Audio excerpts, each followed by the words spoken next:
This is the Bible Book Club. I'm Heather. And I'm Susan. And we're in the book of 1 Samuel. Welcome to the club.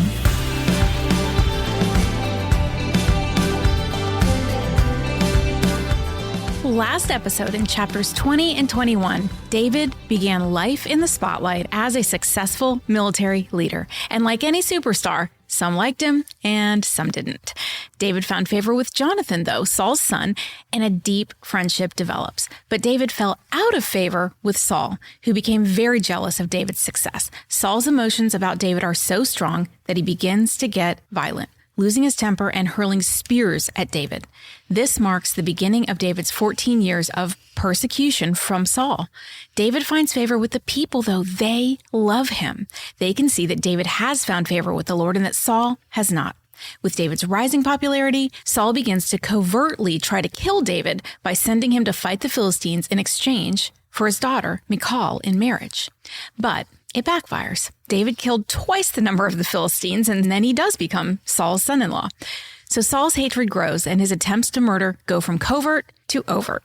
But God provides protectors: Saul's own children, Jonathan, and his own wife, Michal, and Samuel. The chapter ends with a stark, naked lesson for Saul. His attempts to derail God's plans to make David king would leave him stripped of everything. I know that was a lot, but it was a big episode. There were so many scenes, a lot going on. So right now, David is on the run from Saul, a man who really should love him, because Saul is his wife's father, his best friend Jonathan's father, and Saul is David's king, the king that David loyally served and even risked his life for. And as you would expect, David is frustrated by this. Every military action he has taken has been to serve Israel and Israel's king. Why is Saul doing this? What is David supposed to do? Fight back or just dodge spears forever? How is this affecting the army, the people who are watching this interaction between Saul and David? Because it's public now. What must they be thinking? It just looks bad for Saul. And David is caught in the middle. He needs to know, is it safe to stay and serve, or should he go? He needs direction. He needs support. He needs a friend he can trust who understands God, Saul, and the politics of this complicated situation. And so he turns to Jonathan in scene 1, the test to kill and the covenant to love, chapter 20. Then David fled from Naioth at Ramah and went to Jonathan and asked, "What have I done? What is my crime? How have I wronged your father that he is trying to kill me?" "Never," Jonathan replied. "You are not going to die. Look, my father doesn't do anything, great or small, without letting me know. Why would he hide this from me? It isn't so." But David took an oath and said, "Your father knows very well that I have found favor in your eyes, and he has said to himself, 'Jonathan must not know this, or he will be grieved.' Yet, as surely as the Lord lives, and as you live, there is only a step between me and death." So David flees to Jonathan. This is actually his second flight on the run. His first flight was to Samuel, remember last episode, his mentor. Now he turns to his friend. The point is here that David is making all the right moves in search for answers. He's seeking wise counsel from people who know and love the Lord. David then vents to Jonathan in an attempt to understand why the king is trying to kill him. Now, Jonathan is in a little bit of denial. He wants to believe that his father wouldn't really kill David, especially without telling him. But Jonathan has probably lived with his dad's bad temper for years, and he sees it as something he can control. He thinks he can control his dad, and he's not quite as concerned as David. And up until this point, Jonathan has been able to advocate for David as a mediator. But David has dodged one too many spears. The incident at Ramah was too much. Saul sent multiple groups of men to capture him. Remember, that's when they had the whole, prophesying thing. This was not an impulsive fit of temper on Saul's part. It was strategic and persistent. He sent 3 different groups of men.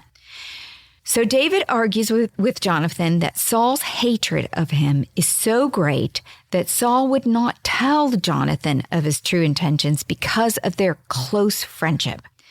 Jonathan is thinking about it, and he kind of gets disheartened, but concedes that David might be right.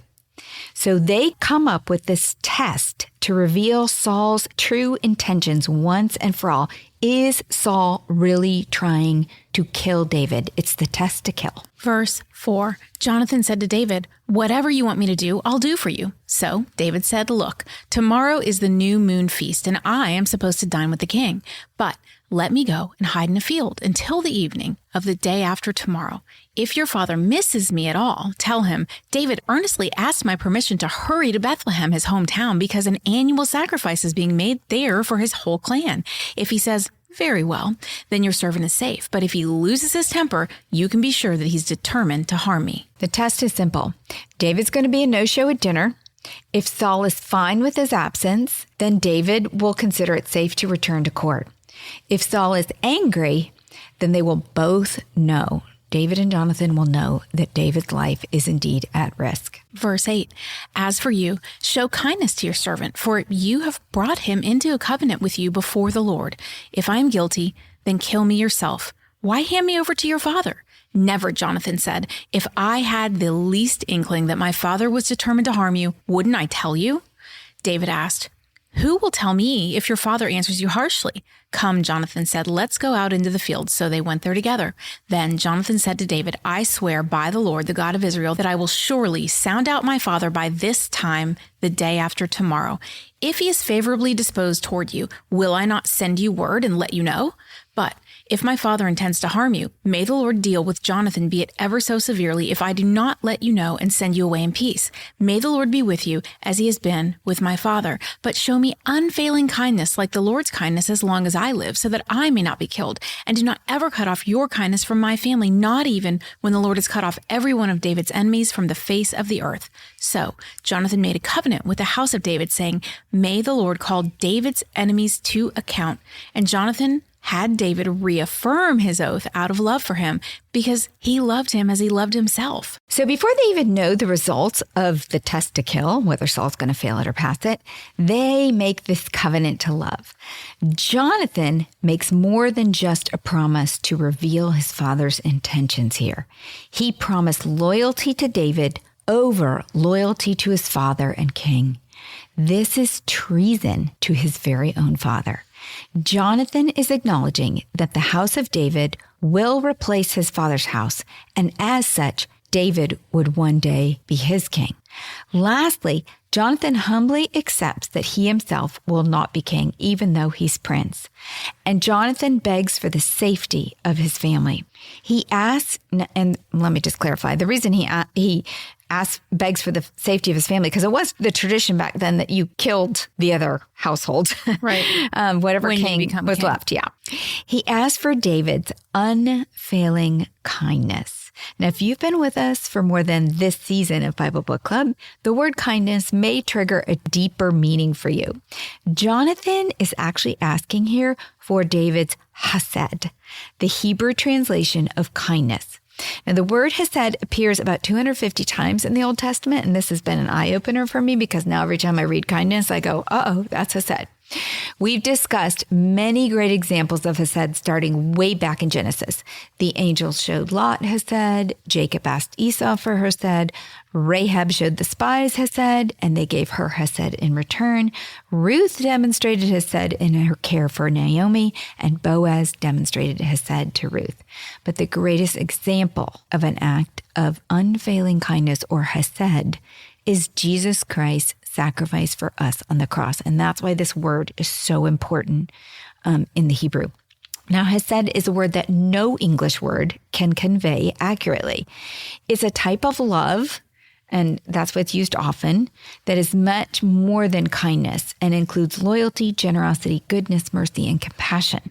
It's usually based on a relationship that had a prior history, and it usually requires some kind of action. It is usually performed by a more powerful person for a weaker person, which will be interesting in this example. And it is usually a voluntary act of extraordinary mercy or generosity. In summary, hesed refers to an act performed for the benefit of a person in real and desperate need in the context of a deep and enduring commitment between the parties concerned. So think about that in this case. Jonathan is asking David for a covenant or promise of hesed. Jonathan is acknowledging that although he is a prince, he is the weaker person and will need David's mercy in the future. He needs David and David's future family's kindness to him and to his future family, no matter what his crazy father Saul does. On the flip side, David realizes he needs Jonathan's hesed right now. Jonathan will undoubtedly experience pressure to support his father and betray David. David needs Jonathan's loyalty no matter what the cost to Jonathan. We will never know what Jonathan suffered living with his crazy father during this time period. 14 years it is that David's going to wander in the wilderness, so that's a lot of pressure.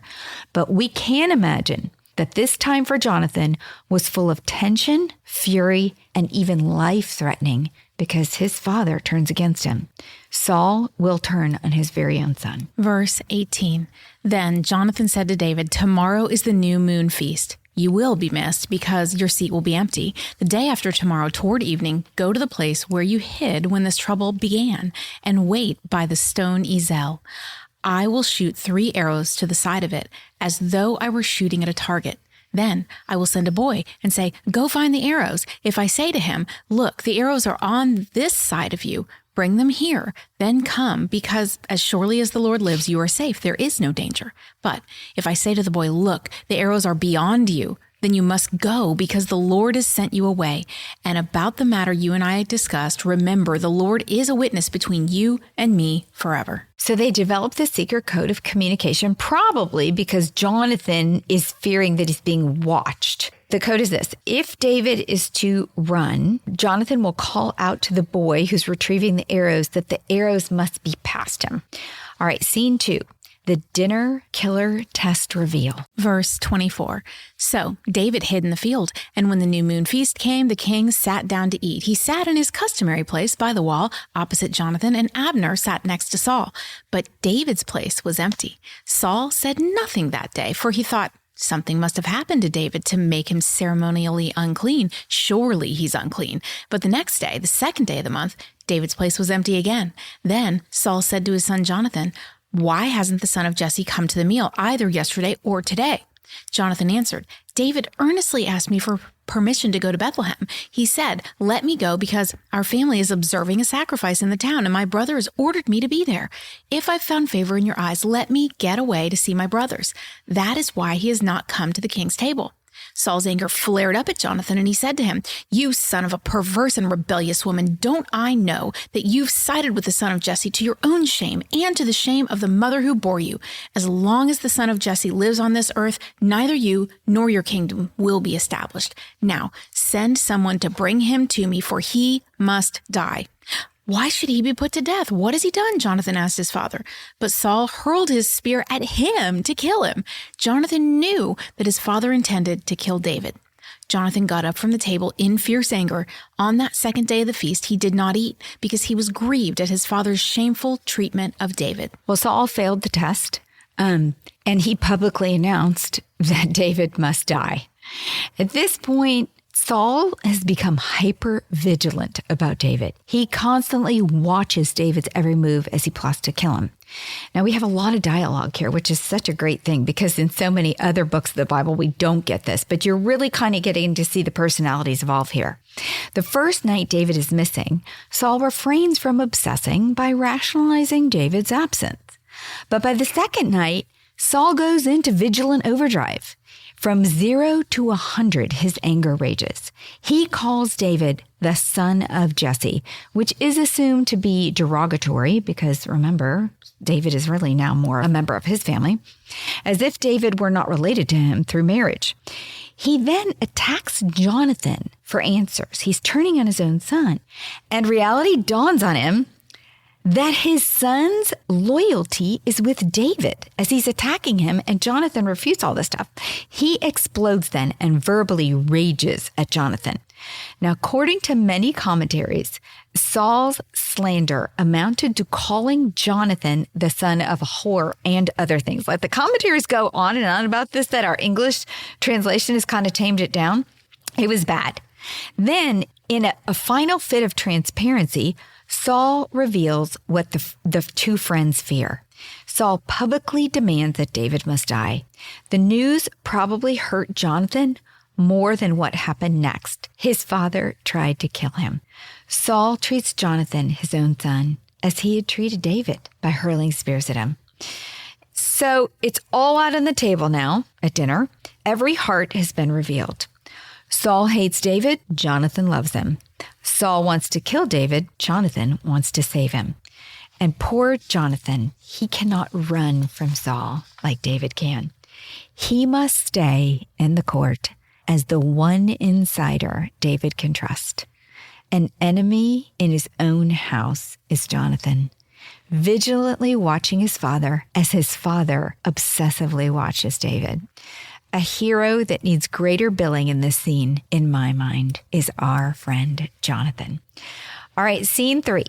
The friendship of faith, hope, and love. I just feel like reading this, I was so impressed and sad, and my heart hurt for Jonathan. Because when you put that together, he had to stay tracking his father while his father tracked Jonathan, knowing that his father didn't want him tracking him. It was such a triangle that would have been painful. And it illustrates that he really is of clear mind, and that he does have his heart in the right place, and he is hearing from the Lord, because that's possibly the only thing that would make him go against his own father. Right. Verse 35. In the morning, Jonathan went out to the field for his meeting with David. He had the small boy with him, and he said to the boy, "Run and find the arrows I shoot." As the boy ran, he shot an arrow beyond him. When the boy came to the place where Jonathan's arrow had fallen, Jonathan called out after him, "Isn't the arrow beyond you?" Then he shouted, "Hurry, go quickly, don't stop." The boy picked up the arrow and returned to his master. The boy knew nothing about all this, only Jonathan and David knew. Then Jonathan gave his weapons to the boy and said, "Go, carry them back to town." After the boy had gone, David got up from the south side of the stone and bowed down before Jonathan 3 times with his face to the ground. Then they kissed each other and wept together, but David wept the most. Jonathan said to David, "Go in peace, for we have sworn friendship with each other in the name of the Lord, saying, 'The Lord is witness between you and me, and between your descendants and my descendants forever.'" Then David left, and Jonathan went back to the town. This is so sweet to me, because they thought of this, code so that they could reveal the truth. But when it came down to it, they were so sad by the reality that, oh my gosh, David has to run, that they send the boy, Jonathan sends the boy back to town, and then David and Jonathan just cannot part without saying goodbye. The arrow code, it was for their protection, but with that prospect of separation in front of them, they have to risk just a few final words together. David, in deep gratitude, the future king of Israel, bows to the current prince of Israel. Then they embrace in tears, David weeping most of all, because he will desperately miss this one friend he has at court. David doesn't know it, but he will be encouraged by this friend face to face just one more time. But he will never forget this friend. He will show promised hesed to Jonathan's crippled son, Mephibosheth. In return for the hesed Jonathan showed him by choosing him over his father and saving his life. And I think this is so sweet. Jonathan chose David over his own father, and David will honor Jonathan's son at his table way in the future. It's a sweet, sweet promise he made to Jonathan. All right, when I think about David and Jonathan, I cannot help but think of 1 Corinthians 13. Now, Heather's not going to read the whole chapter here because I've shortened and tightened it up, but here are the highlights that remind me of Jonathan and David. So think about them as she reads this. 1 Corinthians 13. If I have faith that can move mountains, but do not have love, I am nothing. Love is patient. Love is kind. It does not envy. It does not boast. It is not proud. It does not dishonor others. It is not self-seeking. It is not easily angered. It keeps no record of wrongs. Love does not delight in evil, but rejoices with the truth. It always protects, always trusts, always hopes, always perseveres. Love never fails. Prophecies will cease. Tongues will be stilled. Knowledge will pass away.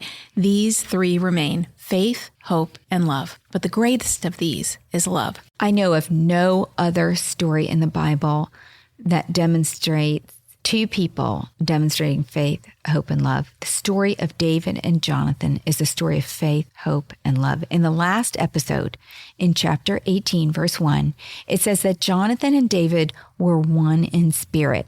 The Hebrew phrase means was knit or bound up. They were knit together, seeing God's will as one, working in perfect accord. David and Jonathan were one in spirit and one in their purpose, to follow God's plan and fulfill God's purpose. The key to their friendship was their faith. They both believed in God and it knit their heart. And then their faith produced hope. They were united, even though it looked desperate with Saul lurking, in the hope that God would use David, not Saul, and not Jonathan, the prince, to fulfill his purpose for Israel and an eternal kingdom.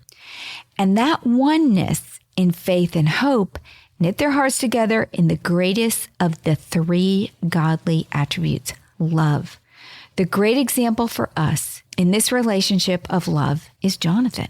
His faith and hope were so powerful that he could love David even though David was his replacement in a position of eternal honor. Because remember, this is the king of Israel who has promised this future seed that will bring salvation to the world. Jonathan's love is a beautiful example of what Paul challenges us to in 1 Corinthians. Jonathan's love was not envious, proud, self-seeking, or easily angered. Jonathan's love did not delight in evil, but rejoiced in the truth of God's promise through David. And Jonathan's love protected David, trusted David, and persevered against even his own father for David.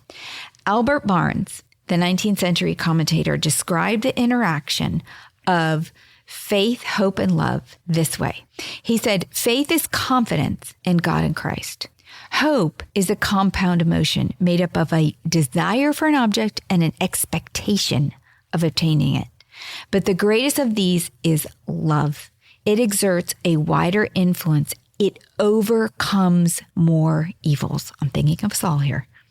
It is a great principle which unites God to his people and his people to himself, and which binds all beings with each other.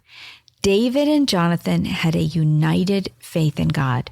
David and Jonathan had a united hope that God would use David, but it was David and Jonathan's love for each other that overcame Saul's evil. Jonathan's love for David stands in stark contrast to Saul's hatred for David. The same exists for Jesus today.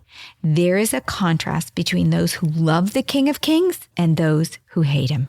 I think Jonathan clearly saw God's plan, and he accepted that it wasn't him, it was David. It wasn't his crazy father, it was David. And Jonathan loved God first. And sometimes God calls us, not sometimes, God always calls us to love him more than we love people around us, even our own family at times. And that's hard to admit, but even the disciples were called to leave, the concerns of family sometimes. So you really do become kind of amazed that Jonathan didn't just go join David, but he realized that he had a purpose staying in his father's household to protect David. Right. And so he stayed for 14 years. Mm-hmm. And we'll get to it next episode, but they do get one little last time together. And again, it's such a selfless act of Jonathan's. All right, scene 4. David is now alone on the run. Chapter 20 ended with Jonathan going back to town, but it says David just left because David has nowhere to go. David is now officially alone in exile. From now on, he will be permanently alienated from Saul, forever running, living on the fringe until Saul's death, when he will become king. Chapter 21. After David fled to Samuel, his mentor and a prophet, David fled to Jonathan, his friend. Then David makes the next right move. He turns to one he probably didn't know as well, Ahimelech, the priest. And I make that point because watch David. He constantly makes the right move, whereas Saul makes all the wrong moves. And that's kind of the subplot. You watch one doing the right thing and one doing the wrong thing. David goes to the house of the Lord, Ahimelech, presumably to inquire of God what he should do next. Now, poor guy, he is going to all the right people, but this is a painful and uncertain journey, we will find. Chapter 21. David went to Nob to Ahimelech the priest. Ahimelech trembled when he met him and asked, "Why are you alone? Why is no one with you?" So Ahimelech was the great-grandson of Eli, and Eli was the one you'll remember in the beginning of this book who raised Samuel. Ahimelech and 85 other priests from his family were serving at Nob. Ahimelech's response is very anxious, almost even jumpy. Who was he nervous for? The young king to be David or for himself? Was Ahimelech also being watched? Was everyone suspicious and fearful of Saul? Spoiler alert, Saul had spies everywhere. David is not a fool. He reads the room and he lies. David may have sensed that his inquiry of the Lord must wait because he is unsure whom he can trust at Nob.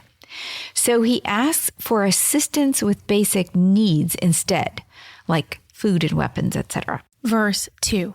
David answered Ahimelech the priest, "The king sent me on a mission and said to me, 'No one is to know anything about the mission I'm sending you on. As for my men, I have told them to meet me at a certain place. Now then, what do you have on hand? Give me 5 loaves of bread, or whatever you can find.' But the priest answered David, 'I don't have any ordinary bread on hand. However, there is some consecrated bread here, provided the men have kept themselves from women.'" So David launches into this, I'm on a mission from the king, and that's not the truth, but he's read the room and he's kind of like just winging it. Now, the reason that Ahimelech says, you could have this bread as long as you kept yourself from women is because sexual relations made one temporarily unclean. It was a purity ritual rule that had to do with bodily fluids. We discussed these fluids on the podcast in season 3, episode 8, which covered chapter 15 of Leviticus. So go back and listen to that. Continuing in verse 5, David replied, "Indeed, women have been kept from us as usual whenever I set out. The men's bodies are holy, even on missions that are not holy. How much more so today?" So the priest gave him the consecrated bread, since there was no bread there except the bread of the presence that had been removed from before the Lord and replaced by hot bread on the day it was taken away. Now, one of Saul's servants was there that day, detained before the Lord. He was Doeg the Edomite, Saul's chief shepherd. Obvious spoiler alert here. There was a spy in the house and he has a name. David asked Ahimelech, "Don't you have a spear or a sword here? I haven't brought my sword or any other weapon because the king's mission was urgent." The priest replied, "The sword of Goliath, the Philistine, whom you killed in the valley of Elah, is here. It is wrapped in a cloth behind the ephod. If you want it, take it. There is no sword here but that one." David said, "There is none like it. Give it to me." So David received the consecrated bread, also called the bread of the presence or showbread, the 12 loaves, which represented God's fellowship with the 12 tribes. And you can see Leviticus 24, season 3, episode 13 for all about that.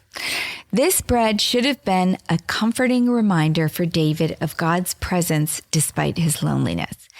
David and this bread scene became a topic of discussion about mercy for Jesus and the Pharisees in Matthew chapter 12. And Heather's going to read it, but I just want to fast forward and point out how much the apostles really knew about the Old Testament, because here you go. At that time, Jesus went through the grain fields on the Sabbath. His disciples were hungry and began to pick some heads of grain and eat them. When the Pharisees saw this, they said to him, "Look, your disciples are doing what is unlawful on the Sabbath." He answered, "Haven't you read what David did when he and his companions were hungry? He entered the house of God, and he and his companions ate the consecrated bread, which was not lawful for them to do, but only for the priests. Or haven't you read in the law that the priests on Sabbath duty in the temple desecrate the Sabbath and yet are innocent? I tell you that something greater than the temple is here. If you had known what these words mean, I desire mercy, not sacrifice, you would not have condemned the innocent, for the Son of Man is the Lord of the Sabbath. I love this because this is where Jesus starts to break down the difference between the law and the heart, and the intention of the law has a heart. David needed mercy, and he received it from the house of the Lord, from Ahimelech. So Jesus challenged the Pharisees to see beyond their ritual and focus on the heart of God's message, as Ahimelech had. David also received the sword of Goliath, which he had apparently given to the priest. Remember, he had taken it into his tent. Last time we heard about the sword, he must have turned it over to the house of God. Now, this would have been a very needed gift of encouragement in the midst of a very discouraging time for David on the run. The sword would have been a reminder to David that he could overcome the evil that pursued him with the Lord on his side, just as he had overcome Goliath. Now, sensing it is not safe to say any more to Ahimelech, David fled again, this time to Achish, the king of Gath. Scene 5, crazy, lonely. Achish is a strange person for David to run to, and it leads to even stranger behavior because Achish is the king of Gath. Now, Gath is one of the 5 principal cities of the Philistines, the enemies of the Israelites. On top of that, Gath is the city that Goliath is from. And was from. Yeah, was from, past tense. And David is now in possession of the sword of Goliath. What was he thinking going to Gath? He's obviously fleeing farther and farther away from Gibeah in an attempt to distance himself from Saul. But to Philistine territory, that just sounds crazy desperate. On top of that, David killed 200 Philistines as a bride price for Michal right after he killed Goliath. Did he think they wouldn't recognize him? I don't know what he was thinking. Verse 10, that day David fled from Saul and went to Achish, king of Gath. But the servants of Achish said to him, "Isn't this David, the king of the land? Isn't he the one they sing about in their dances? Saul has slain his thousands, but David his tens of thousands." David took these words to heart and was very much afraid of Achish, king of Gath. So he pretended to be insane in their presence, and while he was in their hands, he acted like a madman, making marks on the doors of the gate and letting saliva run down his beard. Achish said to his servants, "Look at the man. He's insane. Why bring him to me? Am I so short of madmen that you have to bring this fellow here to carry on like this in front of me? Must this man come into my house?" David convinced Achish that he was no longer a threat to the Philistines. And this is not a pretty picture about David, like saliva is running down his beard. I don't know. He's crazy. He's convinced Achish that he's crazy. Some commentaries believe that Achish did not take any other action against David, even though he had killed Goliath and 200 men, because insanity at the time was considered a divine affliction, and therefore insane people were not to be harmed. Perhaps David may have been aware of this superstition and took advantage of it in this case. It certainly explains why Achish complains about having an abundance of madmen and not in need of any more. Because, if you were going to get in trouble for something, just act crazy and then they can't touch you. Now, Achish may not be impressed with David, but his servants recognize David as the king of the land. David, in this way, also foreshadows Jesus, recognized by some as the promised king, rejected by others as a false prophet in Jesus' case, or a crazy nuisance in David's.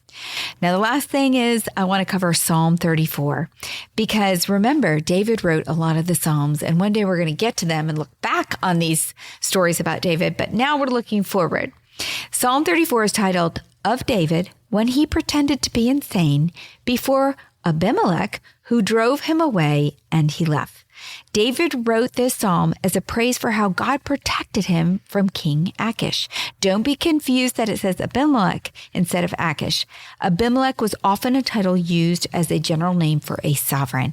We're going to close with Heather reading a part of Psalm 34, but think about David in this situation in Gath. Psalm 34, starting in verse 17. The righteous cry out, and the Lord hears them. He delivers them from all their troubles. The Lord is close to the brokenhearted and saves those who are crushed in spirit. The righteous person may have many troubles, but the Lord delivers him from them all. He protects all his bones. Not one of them will be broken. Evil will slay the wicked. The foes of the righteous will be condemned. The Lord will rescue his servants. No one who takes refuge in him will be condemned. David's on the run. He's lonely. He doesn't know where to go. He goes to an enemy city. And a point to remember is that this psalm was written about a time God delivered David through his performance as a drooling madman. God's deliverance can take many forms in ways that often don't make sense to us.